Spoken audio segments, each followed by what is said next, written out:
اور اللہ کا ذکر کروں اور ان کا ذکر کروں جس کا خود اللہ نے ذکر کیا ہے۔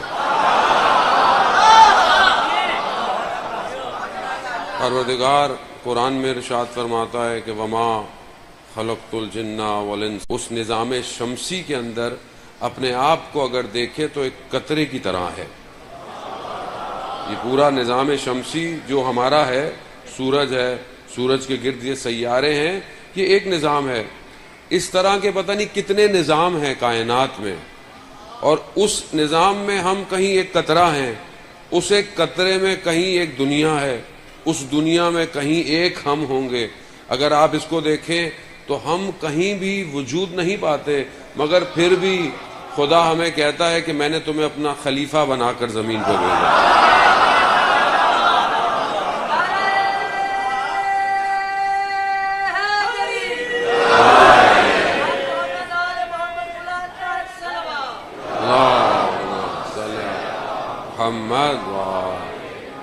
ہم اپنے آپ کو دیکھیں کہ ہماری حیثیت کیا ہے۔ اگر مادہ دیکھیں، میٹر کو دیکھیں تو ہم کچھ بھی نہیں ہیں، ہمارا کوئی حیثیت نہیں ہے، کوئی آئیڈینٹی نہیں ہے، کوئی شناخت نہیں ہے اس پورے اتنے بڑے نظام میں ہم کون ہیں۔ لیکن اس کے باوجود خدا حدیث قدسی میں کہتا ہے، اے بنی آدم، میں نے پوری کائنات کو تمہارے لیے بنایا ہے، میں نے پوری کائنات کو تمہارے لیے بنایا، مگر تمہیں میں نے اپنے لیے بنایا ہے۔ یہی کھوج ہے، یہی تو ڈھونڈنا ہے عزیزان محترم۔ ہم جو اپنی زندگی میں اتنے سرگرداں گھوم رہے ہیں، کبھی انسان کیا کرتا ہے، کبھی انسان کیا کرتا ہے، خود گم شدہ ہے، خود کھویا ہوا ہے، اسے نہیں پتا کہ وہ اس نے جانا کہاں ہے۔ اگر انسان کو یہ پتہ چل جائے کہ وہ آیا کہاں سے ہے، وہ رہ کہاں رہا ہے، اور اس نے جانا کہاں ہے، اس کی زندگی صحیح ہو جائے گی۔ قرآن کی آیت انا للہ و انا الیہ راجعون کیا ہے کہ بے شک تم اسی کی طرف سے آئے ہو اور اسی کی طرف تم نے واپس جانا ہے۔ عزیزان مطلب یہ جو تھوڑی دیر کے لیے ہم ہیں، یہ جو تھوڑی دیر کے لیے ہم وہاں سے آئے ہیں عالم ذر میں، ہم نے خدا سے وعدہ کیا ہے، عہد کیا، خدا نے ہمیں اس دنیا میں بھیجا ہے اور اب اس دنیا سے ہم نے واپس جانا ہے۔ دنیا موقت ہے، ٹیمپریری ہے، دنیا مقصد نہیں ہے، دنیا ہدف نہیں ہے۔ جو انسان دھوکہ کھا گیا کہ دنیا یہی ہے، وہی خرابے میں ہو گیا۔ یہ آج دنیا کے اندر آپ دیکھتے ہیں جو شور شرابہ ہے، کسی انسان کو دولت چاہیے، کسی کو ثروت چاہیے، کسی کو کرسی چاہیے، کسی کو اقتدار چاہیے۔ خوب یہ اقتدار، یہ دولت اگر تو نفع انسانیت میں ہو تو خدا اس کو زینت بنا دیتا ہے، اور اگر یہی دولت، یہی اولاد، یہی مال اگر دنیا پرستی میں ہو تو خدا اسی کے ذریعے سے انسان کو عذاب میں ڈال دیتا ہے۔ خدا کا نظام ہے عزیزان محترم۔ اب ہم جو اس دنیا میں آئے ہم کیا کر رہے ہیں؟ بہرحال میں سب سے پہلے تو معذرت چاہتا ہوں کہ تاخیر ہو گئی، اور اتنی گرمی اور حبس کی حالت میں سب میری مائیں بہنیں اس طرح بیٹھی ہیں، آتے وقت بھی کچھ مومنین کو تکلیف ہوئی، اس کے لیے بھی میں معذرت خواہ ہوں۔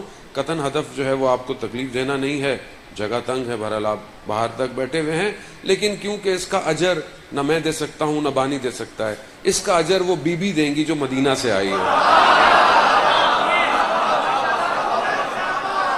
اسی لیے صلی اللہ علیہ محمد۔ بہرحال میں بہت زیادہ آپ کو مزاحم نہیں لوں گا، بس آپ کی توجہ کا طالب ہوں کہ شاید ہم یہاں سے اٹھنے کے بعد ہمارا کردار وہ ہو جائے کہ جس کے لیے پروردگار نے یہ مجالسیں رکھی ہیں۔ کردار چاہیے۔ کربلا میں کردار تھے، کربلا میں اقتدار نہیں تھا، اقدار تھا۔ اگر ہم بھی اپنا کردار بنا لیں گے تو آج کا امام بھی ہمیں اپنی کربلا میں لے لے گا۔ تو اپنا کردار بنائیں۔ یہاں سے اٹھ کر اگر آپ کا کردار تبدیل نہیں ہو رہا تو اس کا مطلب ہے کہ میں گڑبڑ میں ہوں، مجلس گڑبڑ میں نہیں ہے، میں نقصان میں ہوں، میں نہیں اپنی۔ وہ کیا وجوہات ہیں؟ یہ چند وجوہات میں نے آپ کی خدمت میں پیش کرنی ہے۔ عزیزان محترم، جس خالق نے انسان کو خلق کیا ہے وہ رحمان ہے، اس کی ابتدا بسم اللہ الرحمن الرحیم سے ہے، یعنی اس کی رحمانیت زیادہ ہے، اس نے اپنی رحمانیت کے ذریعے سے پوری دنیا کو گھیرا ہوا ہے۔ اگر وہ رحمانیت نہ ہوتی، اس کی رحمت نہ ہوتی تو کوئی بھی کسی سے رحم نہیں کرتا۔ حضرت موسیٰ علیہ السلام جو ہے وہ دیکھا کہ ایک ماں اپنے بچے کو سینے سے لگائے، چھوٹے بچے کو، پہاڑ پہ چڑھ رہی ہے اور سختیوں سے جا رہی ہے۔ حضرت موسیٰ نے کہا پروردگار اس سے رحمت کو چھین لے۔ تھوڑی دیر کے لیے ماں سے رحمت نکل گئی، ماں نے بچے کو پھینکا، خود چلنا شروع ہو گئی، بچہ گرا، رونے لگا، وہ فطرتاً تھا، اس کو گریا کرنا تھا، ماں نے توجہ نہیں دی اسے۔ کہا پروردگار ماں پہ رحمت واپس لوٹا دے۔ ماں پہ جیسی رحمت آئی، ماں دور سے دوڑتی ہوئی آئی، بچے کو اٹھایا۔ یہ جو رحمت ہے یہ پروردگار کی طرف سے ہے۔ اگر خدا اپنی رحمت کو، ہم کسی پر رحم تھوڑی کریں گے، یہ خدا کی رحمت ہے کہ جس نے ہمارے عیبوں پہ پردے ڈالے ہوئے ہیں۔ میں اندر سے کیسا ہوں آپ کو نہیں پتا۔ روایت میں ہے کہ اگر یہ رحمت ہٹ جائے، یہ راستہ کھل جائے، یہ پردے ہٹا دے پروردگار، روایت کہتی ہے کہ کوئی کسی کو دفنائے گا نہیں۔ اس پروردگار کو پہچانے، اس نے 1,24,000 کو بھیجا اس لیے کہ لا الہ الا اللہ باقی رہے۔ کربلا لا الہ الا اللہ ہے، کربلا کسی فرقے کے لیے نہیں ہے، سید الشہداء کسی ایک فرقے کے نہیں ہے، کسی ایک مذہب کے نہیں ہے، کربلا انسانیت کا پیغام ہے۔ یہی کافی ہے کربلا کو رونے کے لیے کہ دنیا کا کتنا بھی بڑا ظالم شخص کیوں نہ ہو، چھوٹے بچے کو پانی پلایا جاتا ہے، یعنی انسانیت نہیں تھی وہاں پہ۔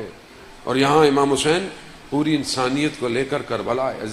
اگر آج ہماری زندگی میں انسانیت نہ ہو تو ہم کس امام حسین پر گریا کرتے ہیں؟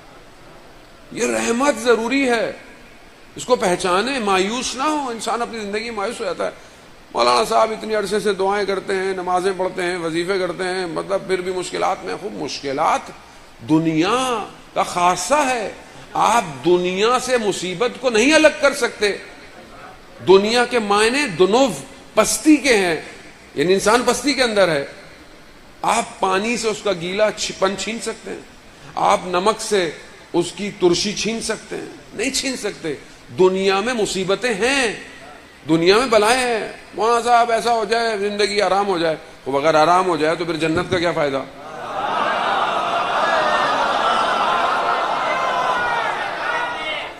اور اگر یہی دنیا جنت بن جائے تو پھر وہ کیا ہے؟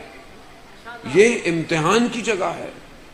الذی خلق الموت والحیات، پروردگار سورہ ملک کی آیت نمبر 2 میں کیا کہتا ہے کہ میں نے موت اور حیات کو خلق اس لیے کیا تاکہ میں تمہیں آزماؤں، تم میں سے اچھا عمل کس کا ہے۔ آپ بولے میری زندگی میں امتحان ہی نہ ہو، وہ اگر آپ کالج میں پڑھتے ہیں، اسکول میں پڑھتے ہیں، بچے کلاسوں میں پڑھتے ہیں، بچے کا امتحان ہی نہ ہو تو یہ دوسری کلاس میں کیسے جائے گا؟ آپ کا میٹرک میں امتحان نہ ہو تو آپ کو کالج کون لے گا؟ کالج میں نہ ہو یونیورسٹی کیسے آپ کا انتخاب؟ امتحان ضروری ہے۔ آپ لائسنس لینے جاتے ہیں، ٹیسٹ لیتے ہیں، ہمارے ملک تو خیر ویسے بن جاتا ہے، لیکن بہرحال آپ جائیں، بعض ملکوں میں بڑا سخت ہے گاڑی کا لائسنس لینا، اتنا امتحان دینا۔ کیوں؟ کیونکہ اسے پتا ہے کہ اگر بغیر امتحان دیے اسے لائسنس دے دیا تو اس کی اپنی جان بھی خطرے میں ہے، دوسروں کو بھی خطرے میں ڈالے گا۔ امتحان انسان کو بناتا ہے، پختہ کرتا ہے، یہ اللہ کی طرف سے عذاب نہیں ہوتا۔ مصیبتیں چند طریقے کی ہیں، روایات میں ہے کہ یا تو جس پر مصیبت آتی ہے خدا اس کے گناہوں کو صاف کرنا چاہتا ہے، خدا چاہتا ہے کہ میں اس کو یہی صاف کر دوں، وہاں مشکل میں نہ ہو، یا پھر خدا چاہتا ہے کہ میں اس کی آزمائش لوں، اس کی صبر دیکھوں، یا پھر اولیاؤں کے امتحان ہوتے ہیں، خدا ان کے درجات کو بلند کرتا ہے۔ اس سے خالی وہ رحمان ہے، وہ اپنے بندے کو مصیبت میں نہیں ڈالنا چاہتا۔ عزیزان محترم، حضرت یوسف علیہ الصلوۃ والسلام اللہ کے نبی عزیز مصر بنا دیا، اپنے محل میں بیٹھے ہوئے ہیں اور تخت پہ بیٹھے ہوئے باہر دیکھ رہے ہیں، دیکھا ایک جوان نظر آیا، پھٹے پرانے کپڑے پہنا ہوا تھا، غریب فقیر سے لگ رہا تھا۔ حضرت جبرائیل آئے، کہا حضرت یوسف جانتے ہیں یہ جوان کون ہے؟ کہا نہیں میں نہیں جانتا۔ کہا یہ وہی بچہ ہے جس نے شہادت دی تھی تو آپ بچ گئے تھے۔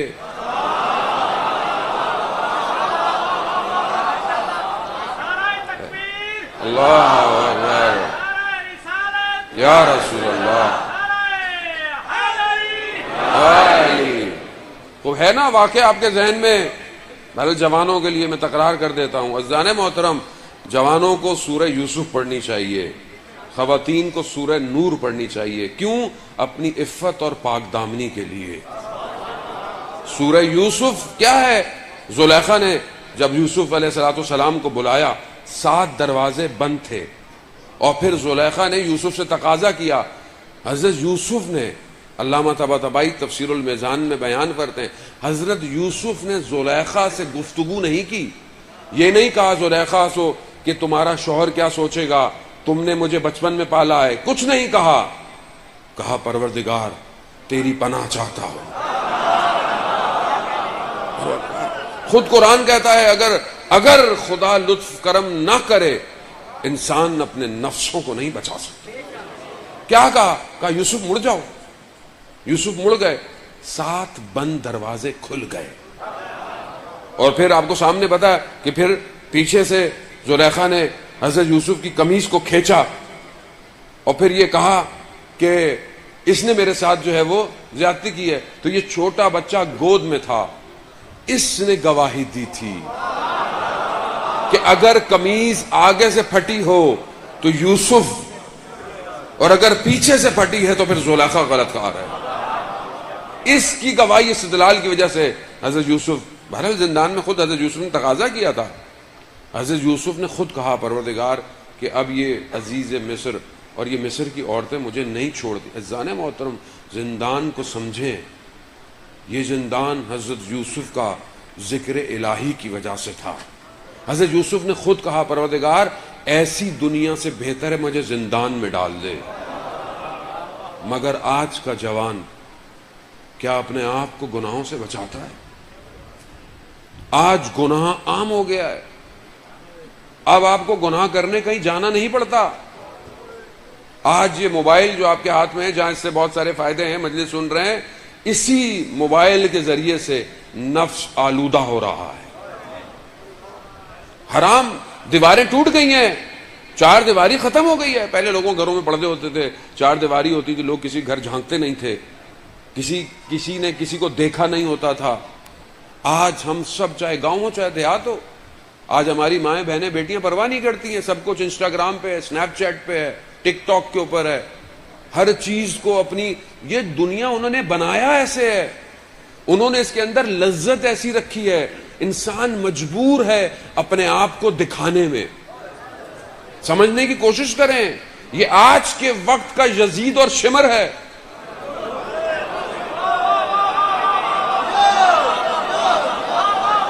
اس زمانے کے یزید نے بیویوں کو بے پردہ کیا، بازار میں لے کر آئے۔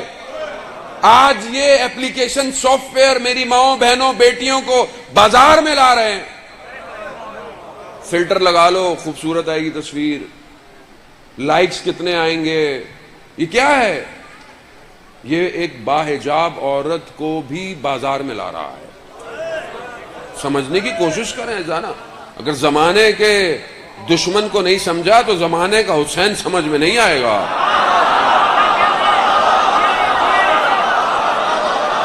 نہیں سمجھ آیا؟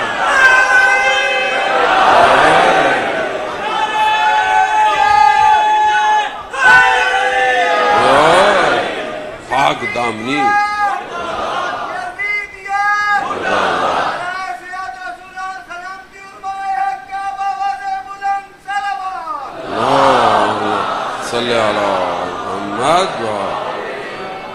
سمجھنے کی، سونا چاندی کا جو کام کرتا تھا، ایک یہودی، اس کی انگوٹھی تھی، جب اسے پتہ چلا انگوٹھی اس کے پاس ہے تو آیا، تو اس نے نشانی پوچھی، اس نے ایسا ایسا ہے، اس نے واپس دے دی۔ تو یہودی نے جوان سے سوال کیا کہ تمہیں پتا ہے انگوٹھی کتنی مہنگی ہے؟ کہا مجھے پتا ہے، یہ کافی قیمتی ہے۔ کہا تمہیں یہ بھی پتا ہے کہ میں یہودی ہوں؟ درس ہے جانے محترم ہمارے لیے۔ بولا ہاں مجھے پتا ہے۔ تو کہا کیا تمہیں ضرورت نہیں تھی؟ کہا نہیں، میرے پاس تو کھانے کے پیسے بھی نہیں ہیں۔ تو کہا پھر کیا وجہ ہے کہ تم نے انگوٹھی چھپائی کیوں نہیں چھپائی؟ تو جوان کہتا ہے قیامت والے دن میں نہیں چاہتا تھا کہ تم حضرت موسیٰ کی امتی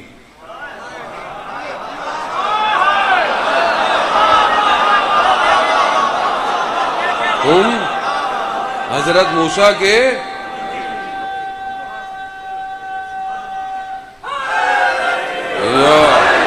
تم حضرت موسیٰ کی امتی جا کر قیامت میں اپنے نبی سے کہو، ہمارے لیے بھی بھرل نبی قابل سب احترام ہے، سارے ہمارا ایمان ہے سارے نبیوں پر، اور پھر وہ رسول خدا سے کہیں میں نہیں چاہتا تھا میرا نبی قیامت میں شرمندہ ہو۔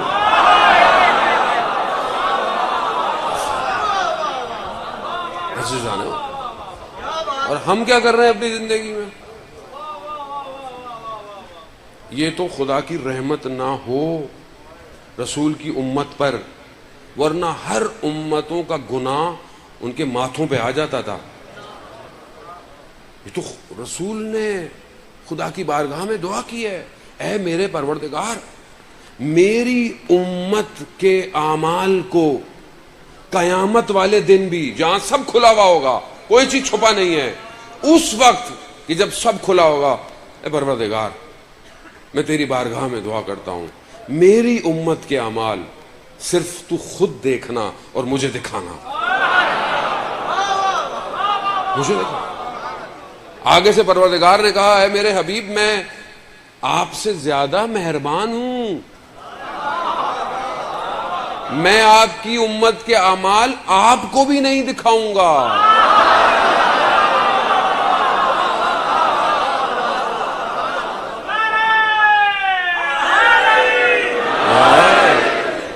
جانے میں ہوتا، مگر امت کیا کر رہی ہے؟ امت کیا کر رہی ہے؟ انسان شرمندہ نہیں ہے، انسان اپنی تنہائی میں گناہ کر رہا ہے۔ بچہ بیٹھا ہو کمرے میں، جانور بھی ہو نا کمرے میں، تو انسان حیا کرتا ہے، حیا کرتا ہے کہ نہیں کرتا؟ مگر تنہائی میں اسے خدا کا بچے کے برابر بھی احساس نہیں۔ علم یعلم بان اللہ یرا، اگر تم نہیں جانتے خدا دیکھ رہا ہے۔ عزیزان خوب ہم کیسے اپنے آپ کو بچائیں؟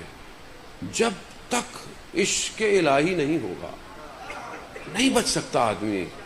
دنیا کی پولیس ہو، کیمرے لگے ہوئے ہوں، لیکن جب تک اندر وجود میں یہ احساس نہ ہو کہ میں نے اس کی خدمت میں جانا ہے، اس کی بارگاہ میں کھڑے ہونا ہے۔ جان محترم میں جوانوں سے کہہ رہا ہوں بہرحال، کیونکہ جس جوان کا نفس پاک ہوگا اسی جوان کے قلب پر خدا جو ہے وہ نور اتارتا ہے۔ اگر رات کو انسان گناہ کر کے سویا ہو، اور یہ خاص طور پہ موبائل ظاہر انسان کو پتہ تھوڑی ہے دیکھتا کیا ہے، نظر کیا آتا ہے، ایک ٹچ کرتا رہتا ہے، بربادی کے راستے کھلتے رہتے ہیں۔ صبح فجر قضا ہو جاتی ہے آدمی سے، کیونکہ روح بھاری ہو گئی ہے۔ آپ الارم لگا کے دیکھ لیں، آپ کو کوئی نہیں اٹھا سکتا۔ اور جہاں ایک آیت اللہ شمس الدین عالم دین کا واقعہ بیان کرتے ہیں، ان سے پوچھا کہ آپ کیسے تہجد میں پابندی سے اٹھتے ہیں؟ کہا کہ جو 2 ملائکہ موکل ہیں میرے، ان سے میں کہتا ہوں وہ مجھے وقت پہ اٹھاتے ہیں۔ ہر شخص کو اٹھاتا ہے، ملائکہ ہر شخص کو اٹھاتے ہیں، مگر ہم لوگ کروٹ بدل کے سو جاتے ہیں، ابھی تھوڑی دیر اور، تھوڑی دیر اور، تھوڑی دیر اور۔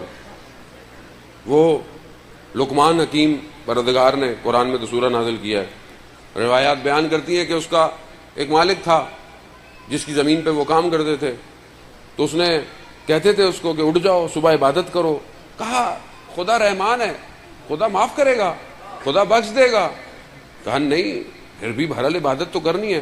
سورج نکل آتا تھا، نماز رہ جاتی تھی.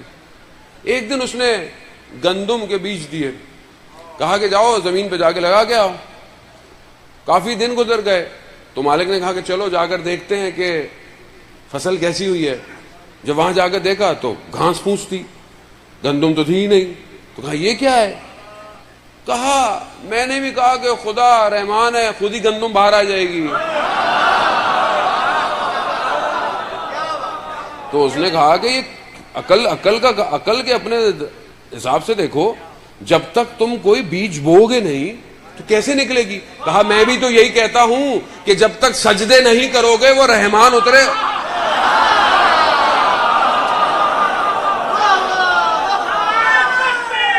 اللہ اکبر یا رسول اللہ. عزیزان محترم، خوب رحمان کو سمجھے. اسی رحمان کو سمجھانے کے لیے سیدہ کا لال کربلا آیا ہے. رحمان کو سمجھے. ہم اپنی زندگی میں دیکھیں، مشکلات مصیبتیں آئیں گی، انسان کو بناتی ہیں، مگر ہم کیا اپنے نفس کو پاک کر رہے ہیں کہ نہیں کر رہے؟ لیکن میں آپ کو نہیں جانتا، میں آپ کو جو بھی دیکھ رہا ہوں، مجھے تو آپ کی شکل نظر آ رہی ہے. انسان ظاہر میں اپنے لباس اچھے پہنتا ہے، اچھے کپڑے پہننا ضروری ہے، انسان پاک صاف رہے. بعض وقت انسان کہتا ہے مہنگے کپڑے پہنوں، مہنگی خوشبو لگاؤں، لیکن یہ صرف سب بدن کے لیے، یہ سب بدن کے لیے ہے، اور بدن خاک میں مل جائے گا. اصل جو مشکل ہے وہ روح کی ہے. روح کو میں کتنا اچھا لباس پہنا رہا ہوں، روح میری کتنی خوشبودار ہے، وہ کیسے پتا چلے گا؟ وہ تبھی پتا چلے گا کہ انسان اپنے پروردگار کی بندگی کر رہا ہے کہ نہیں کر رہا. بندگی. انسان چاہے بہت بڑا آدمی ہو ظاہری طور پر یا چھوٹا آدمی ہو، اس سے کوئی فرق نہیں پڑتا. ہر انسان کا امتحان اس کے حساب سے، ہر انسان کا امتحان. خدا آپ سے آپ کا حساب لے گا، دوسرے کا نہیں لے گا. وہ مشہور واقعہ کہ اصفہان کا سلطان تھا، بہت پیسے والا تھا. درویش اس کی خدمت میں آیا، کہا کہ چھوڑ دو یہ سب، کیا ہے سب دنیا داری ہے. کیا کروں؟ کہا چھوڑو اس کو، چلو کربلا چلتے ہیں امام حسین کے بعد. اس نے کہا ٹھیک ہے. اس نے چھوڑا، چل پڑا. رستے میں ایک جگہ روکے ہوں گے، پھر نکلے، دیکھا درویش پریشان ہے. کہا کیوں پریشان ہو؟ کہا وہ میرا جو کاسا تھا جس میں میں پانی پیتا ہوں، کھانا کھاتا ہوں، سب وہ نہیں مل رہا. تو سلطان نے کہا کہ چھوڑو، اس سے کیا فرق پڑتا ہے، چلو ہم نے تو کربلا جانا ہے. کہا نہیں، میں اس کے بغیر نہیں جا سکتا. سلطان نے کہا میں اپنی سلطنت چھوڑ کے آ گیا.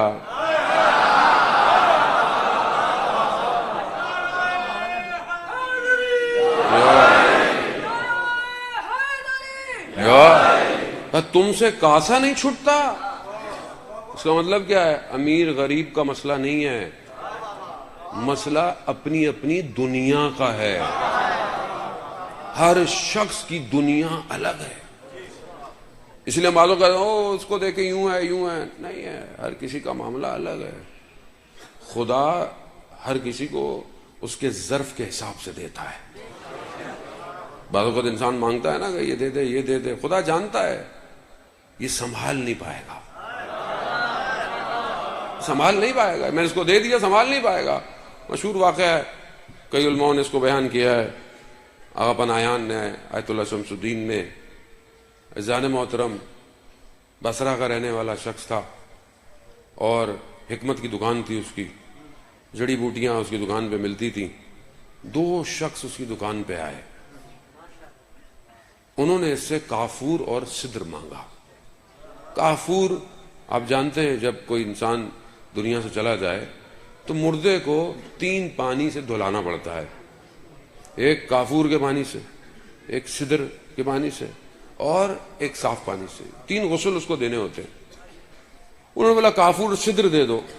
اس دکان والے نے دیکھا کہ ان دونوں کا لباس، حلیہ اور کردار یہ یہاں کے نہیں لگتے، بصرہ کے. کہا آپ کہاں سے آئے ہیں؟ انہوں نے کہا تمہیں اس سے کیا، تم ہمیں یہ دو۔ اس نے بہت اصرار کیا کہ آپ کہاں سے آئے ہیں؟ تو انہوں نے بتایا کہ ہم وقت کے امام کے ساتھ ہوتے ہیں،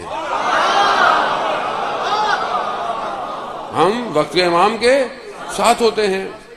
آپ کو پتا ہے کہ وقت کے امام غیبت کے پردے میں ہیں۔ اہل سنت کے نزدیک امام پیدا ہوں گے اور اہل تشیع کے نزدیک امام پیدا ہو چکے، اس سے کوئی فرق نہیں پڑتا، امام ایک ہی ہے، امام ایک ہی ہے۔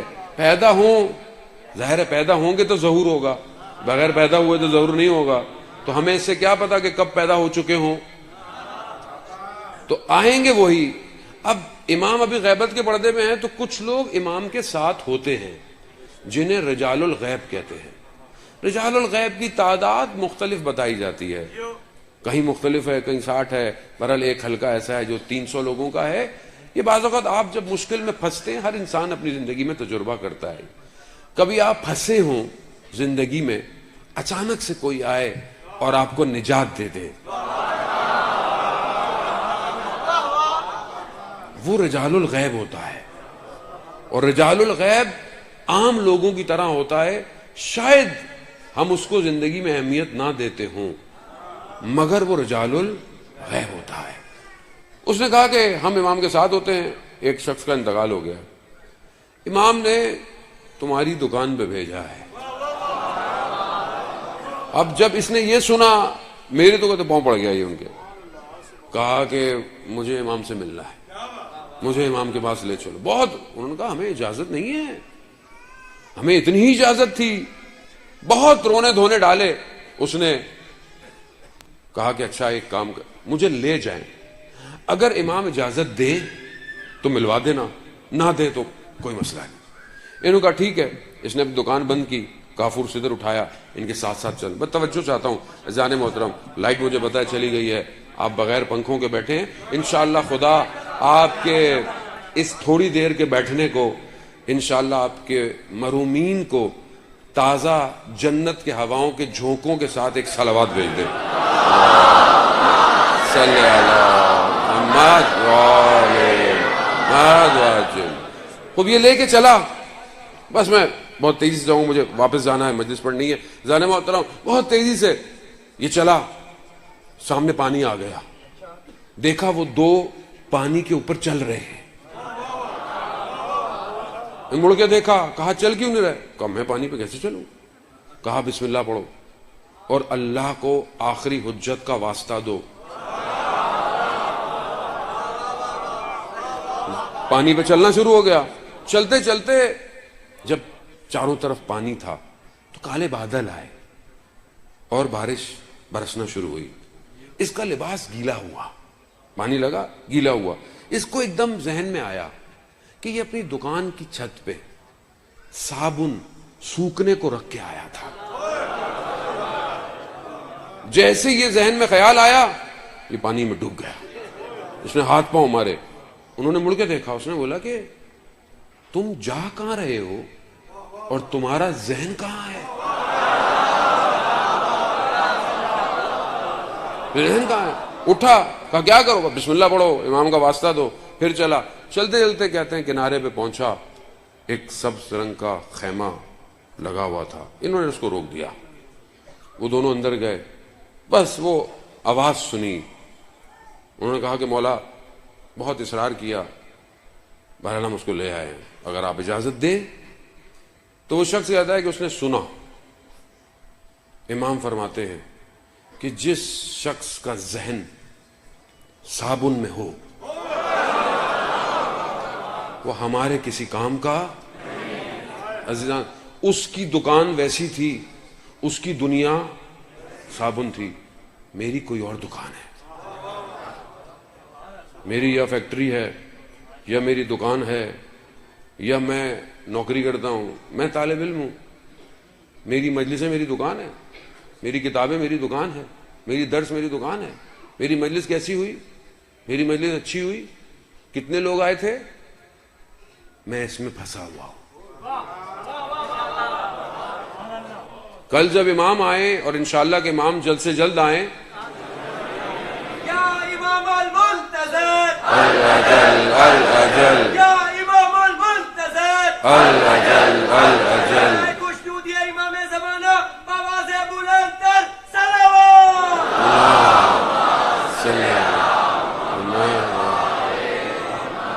عزیزان محترم، خوب ہر شخص کی دنیا الگ ہے اور اسی دنیا ہی کو ختم کرنا ہے. یہی دنیا تو رکاوٹ تھی جو ولیوں کے سامنے آئی. یہی دنیا رکاوٹ تھی. یہ دنیا تھی تو لوگ حضرت نوح کی کشتی میں سوار نہیں ہوئے. یہی دنیا تھی لوگوں نے حضرت یوسف کو کنویں میں پھینک دیا. یہی دنیا تھی رسول کو ہجرت کرنی پڑ گئی.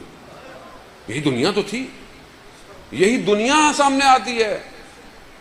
مگر عمر ابن سعد لعین جانتا نہیں تھا کہ رسول کے نواسے ہیں. جانتا تھا. کیوں نہیں؟ رے کی گندم، رے کی حکومت چاہیے تھی. دنیا اتنا گمراہ کر دیتی ہے، انسان ولی کے مقابلے میں آ جاتا ہے. ہمیں اپنی اپنی دنیا صحیح کرنی ہے. مطلب انسان کو ایسے ہونا چاہیے کہ خدا اسے کہے آؤ میرے بندے. انسان کو لبیک کہنا چاہیے. ہر روز انسان کو استغفار کر کے سونا چاہیے. توبہ کر کے سوئیں. کیوں؟ روایات ہیں عزیزان محترم، آپ سنتے ہیں. انسان حج پہ جاتا ہے، خدا ہم سب کو حج کی توفیق عطا فرمائے. حج سے واپس آنے کے بعد کیا ہوتا ہے؟ انسان گناہ معاف ہو گئے، سب صاف ہو گئے. انسان 0 میٹر آتا ہے. اب جو نہیں جا سکتا وہ بیچارہ کیا کرے؟ اب استطاعت نہیں ہے، ویسے اتنا مہنگا ہو گیا ہے. جو تھوڑی بہت قسمت تھی وہ بھی رہ گئی. تو اب کیا کریں؟ مطلب میرے پاس اللہ موقع نہیں دیا؟ نہیں. امام جعفر صادق علیہ الصلوۃ والسلام ارشاد صلی اللہ محمد، امام ارشاد فرماتے ہیں انسان رات کو سونے سے پہلے باوضو ہو کر استغفار کر کر سوئے، اور اگر وہ مر جائے وہ بالکل ایسے ہی ہے جیسے اس نے کوئی گناہ نہیں کیا.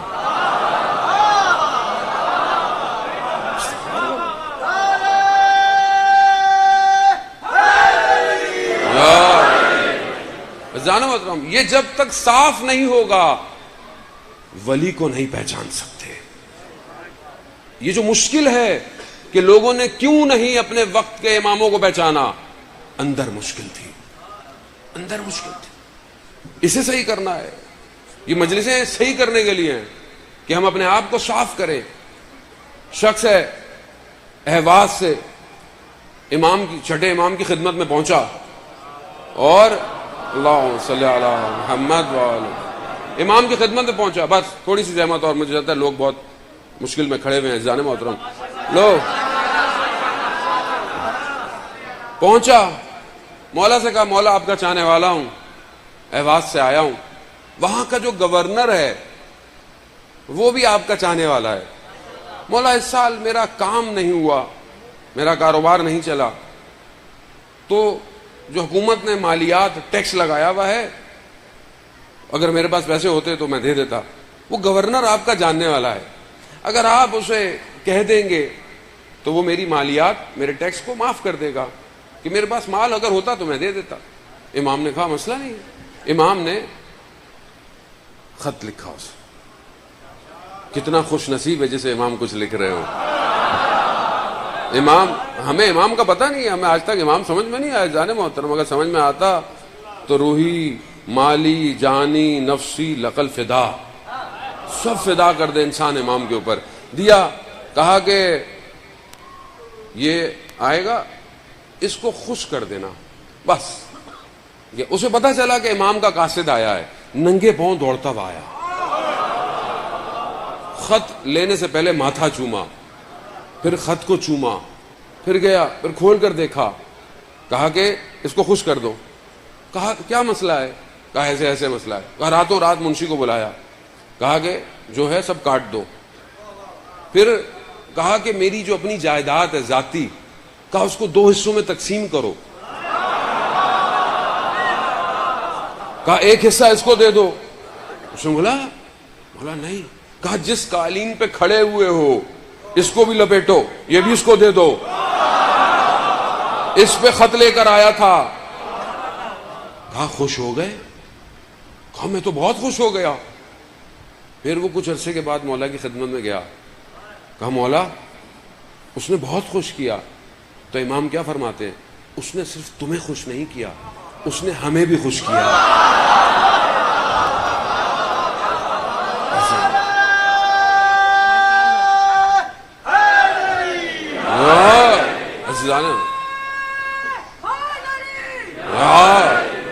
اس نے ہمیں بھی خوش کیا. مومن مرآت المومن ہے. مومن مومن کا آئینہ ہے. اگر آپ کو کسی میں برائی نظر آتی ہے تو وہ برائی اس کی نہیں ہے, آپ کی اپنی برائی ہے. اسی لیے ہمارا کام ایک دوسرے کو تکلیف دینا نہیں ہے, ایک دوسرے کی مدد کرنا ہے. اگر آپ جانتے ہیں کہ کوئی مشکل میں ہے تو اس سے پہلے کہ وہ خود آپ سے کہے, اس کی مشکل کو حل کریں, پریشانی کو حل کریں. یہ جو بھی خدا نے ہمیں دیا ہے ہمارا تھوڑی ہے. آیت اللہ استادی ابھی بھی حیات ہیں, عزیزان محترم زندہ ہیں. ایک امام بارگاہ تھا کم میں, نیا نیا بنا, ان کے پاس اتنا فنڈ نہیں تھا. ان کا کس کو دعوت دیں, رمضان بھی پڑھانا ہے, کئی رمضان پڑھاتے رہے. پھر کہا محرم کا اشرا بھی ہے, کس کو دعوت, کا انہی کو دعوت دی, محرم پڑھتے رہے. 2-4 سال محرم پڑھا, پیسے نہیں تھے. پھر ظاہر ہے جب اتنا بڑا دیکھا, اتنی شخصیت ہوئی, تو ایک کسی بانی نے بہت پیسے لا کر رکھ دیے. بڑی اس زمانے کے حساب سے بہت بڑی جو تھی نا اماؤنٹ تھی. اب میٹنگ بیٹھی, کہا کہ بھائی یہ بنا لو, یوں بنا لو, یہ کر لو, وہ کر لو. تو ان میں سے ایک بیٹا تھا, دیکھو یہ پیسہ ہمیں کیوں ملا ہے؟ یہ پیسہ ہمیں اس شخص کے خلوص کی وجہ سے ملا جو بغیر کچھ مانگے مجلس میں بڑھتا رہا.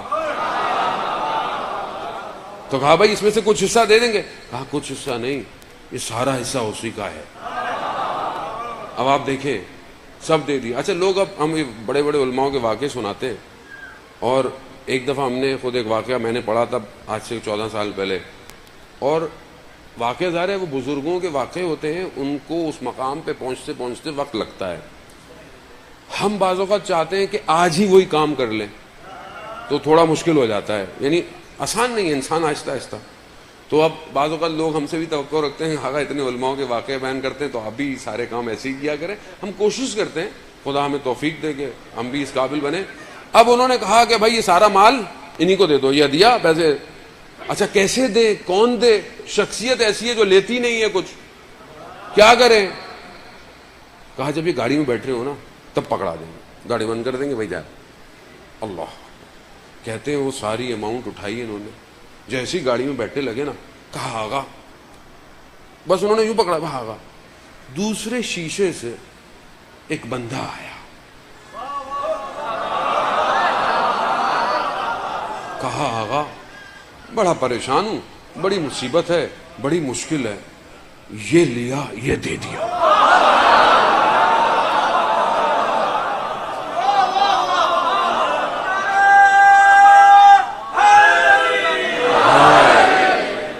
یہ سودے,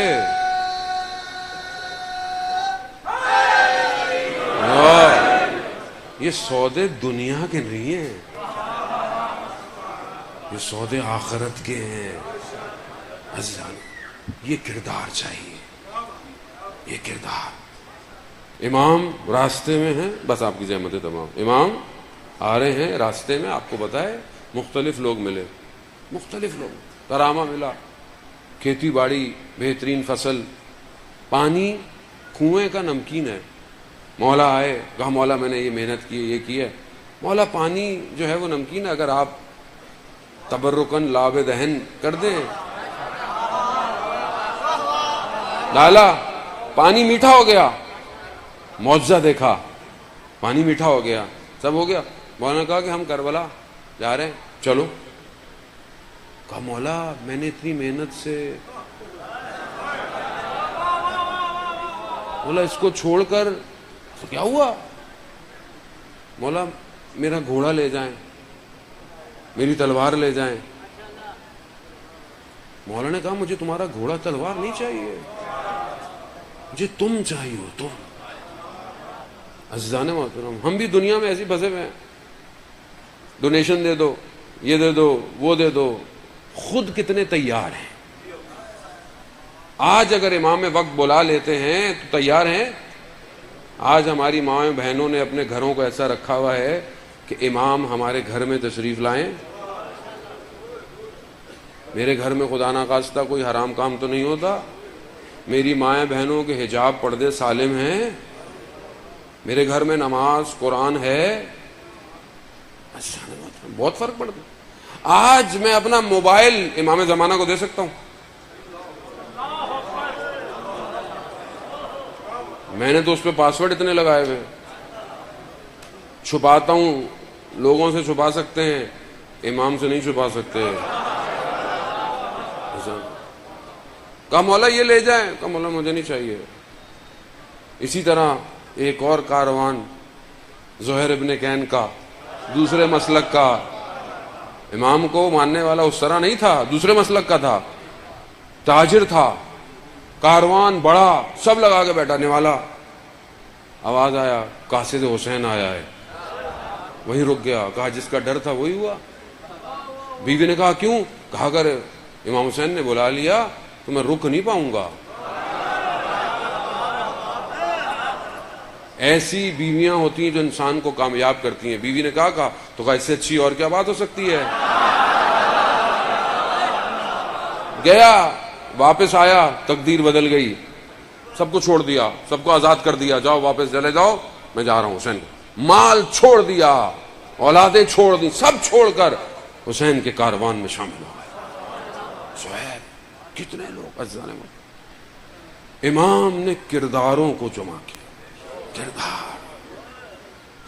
حبیب ابن مظاہر، مسلم ابن اوسجا، کردار.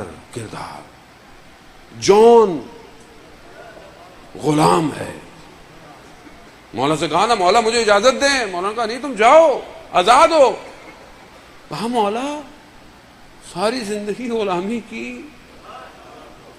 اب آپ کہہ رہے ہیں جاؤ، کیوں بھیج رہے ہیں؟ میری نسبت آپ سے نہیں لگتی، میرا رنگ سیاہ ہے، میرے چہرے پر جو ہے وہ خوشبو نہیں ہے. امام نے کہا نہیں. جب جانے لگا نا تو امام نے کیا کہا؟ امام نے کہا پروردگار اس کے رنگ کو سفید کر دے، اس کے بدن کو معطر کر دے، اس کو نسبت ہمارے ساتھ دے دے. غلام ہے، جو شامل ہو گیا وہ کردار بن گیا. وہاب ابن کلبی کی ماں کی طرف جب جناب وہاب کا سر تن سے جدا کیا نا، انہوں نے سر کو اہانت کیا ماں کی طرف. ماں نے سر لے کر واپس دیا. کہا جو ہم دیتے ہیں واپس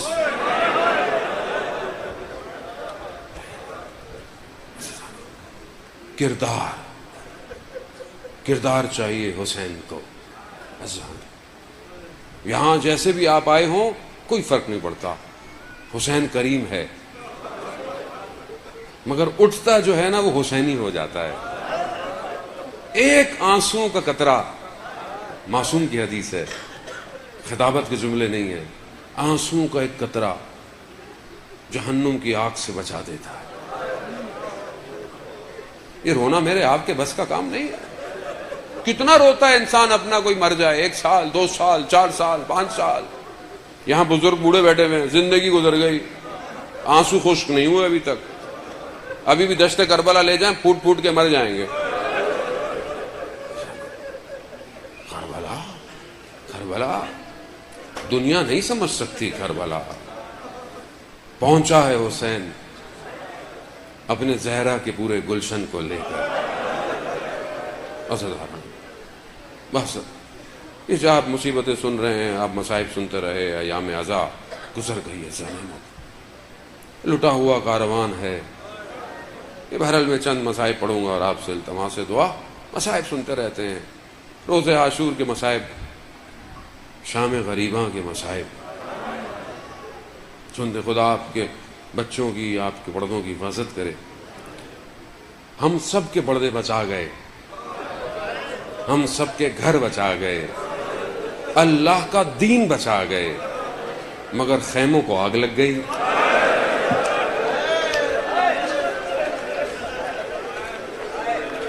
دشت کربلا میں حسین کی بیٹی دامن میں آگ لگا ہوا بھاگ رہی ہے. اللہ عزاداران محترم، بی بی نے شام غریبہ میں کس طرح تحمل کیا ہوگا. دل پھٹ جائے، نہ ہم پڑھ سکتے ہیں نہ آپ سن سکتے ہیں. یہ وہ جانتی ہیں، وہ مائیں جانتی ہیں جو کربلا میں تھیں. کچھ مائیں ایسی ہیں جنہوں نے اپنے جوانوں کو کربلا میں گرتے دیکھا ہے. عزیزان محترم، بی بی نے جب بچوں کو جمع کیا نا تو ایک بچی نہیں نظر آئی. مقاتل ارباب بیان کرتے ہیں بی بی نے مقتل میں ڈھونڈنا شروع کیا. مقتل کہتے کسے ہیں؟ مقتل جہاں پر قتل ہوئے تھے، جہاں پر یہ زہرا کے پھول بکھرے پڑے تھے. رات کی تاریکی ہے. بی بی نے بچی کو دیکھا، بچی ایک سر بریدہ بدن پر سو رہی ہے. اللہ اللہ. کسی بیٹی کو یا سیدہ، اے میری چھوٹی شہزادی شفاعت کیجئے ہماری، ان سب کی مدد کیجئے، ہمیں سب کو 40 میں کربلا کی زیارت نصیب کیجئے. چھوٹی سی بچی باپ کے سینے پہ سو رہی.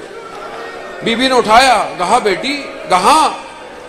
کہا پھوپھی جان پتہ ہے میں بابا کے سینے کے بغیر. جن کی بیٹیاں ہیں وہ جانتے ہیں، جن کی چھوٹی بیٹیاں ہیں نا وہ جانتے ہیں. میری بھی چھوٹی بیٹی سینے پہ سوتی ہے آ کے، میں جانتا ہوں. جب بھی سوتی ہے مجھے بچی یاد آتی. عزاداران نے کہا بیٹی کیسے، آپ کو کیسے پتا چلا؟ یہ تو رات ہو رہی ہے، اندھیرا ہو رہا ہے، سر بھی نہیں ہے. میں بابا بابا کر رہی تھی، 2 ہاتھ اٹھے، الیا الیا. ہاں دادا بچی آ گئی، سینے پہ سو گئی. بس تحمل کیجیے گا، تھوڑا تحمل، بس مجھے پڑھنے دیجیے گا. بہرحال کچھ مقام تک لے کے جانے دیں. عزاداران موت، روز عاشور گزر گیا، شام غریبہ گزر گئی. جب 11 محرم کو اس کاروان کو سوار کیا، کیسے سوار کیا نہیں پتا. ایک سواری وہ تھی، سوار کرنے والا علی اکبر تھا. محمل تھے، پردے تھے. اور ایک سواری یہ ہے، نہ محمل ہے نہ پردے ہیں، زینب سوار کر رہی ہے. اللہ، علی کی بیٹیاں. اللہ اکبر. عزاداران محترم، وہ جن کو سایوں میں کوئی نہ دیکھ پایا ہو، جو رات کو نانا کی قبر پہ جاتی تھی. اللہ، سب سے بڑی مصیبت یہی ہے سادات کے لیے. عزیزان محترم، گزرا 11 محرم کو اس کاروان کو مقتل کے پاس سے گزارا گیا. بس عزیزان محترم، بس ہم سنتے ہیں تحمل کر جاتے ہیں. جب ماؤں نے اپنے جگر کے ٹکڑوں کے بدن کو دیکھا، صبر نہیں کر پائیں. کس طرح بدنوں پہ گری ہیں. زینب اپنے بچوں کے بدن پہ نہیں گری، ایک ایسے بدن پر گری کہ جس کا سر نہیں ہے، خون خاک میں غلطیتا ہے، کوئی پہچان نہیں سکتا. ہاں مگر زینب جانتی ہے خوشبو حسین کی ہے. میری بیوی گر گئی اور کٹی ہوئی رگوں پہ بوسہ دیا. نہ نانا نے دیا، نہ بابا نے، نہ ماں نے، یہ زینب تھی. عزاداران محترم، بی بی نے کہا تقبل منا، اے پروردگار، یہ حاضل حسین، یہ حسین ہے. وہ چھوٹی بچی جو سینے پہ سوتی تھی، وہ کہتی ہے دن کی روشنی میں، کہا پھوپھی یہ کس کا بدن ہے؟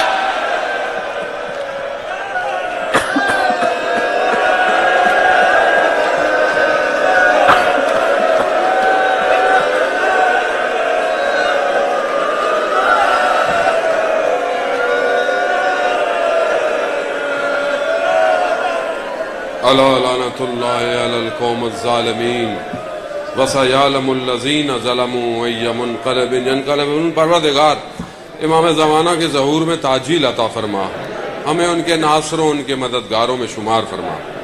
یہاں پر تمام مومنین مومنات، خاص طور پر سب تمام سنی شیعہ بھائیوں کو آپس میں اتحاد کے ساتھ رہنے کی توفیق عطا فرما۔ پروردگار دشمنوں کی سازشوں کو برباد فرما، ہمارے وطن عزیز پاکستان کو عزت اور استحکام عطا فرما۔ بانیان مجلس اور جس شخص نے کہ یہاں پر آپ کے جتنے بھی عزیز لوگ ہیں، ہمارے اہل سنت برادران ہیں، ہمارے بھائی، جتنے بھی لوگوں نے یہ عزاداری کے لیے جو قدم اٹھایا ہے، جس شخص نے جو زحمت کی ہے، پروردگار اسے اپنی بارگاہ میں قبول اور مقبول فرما۔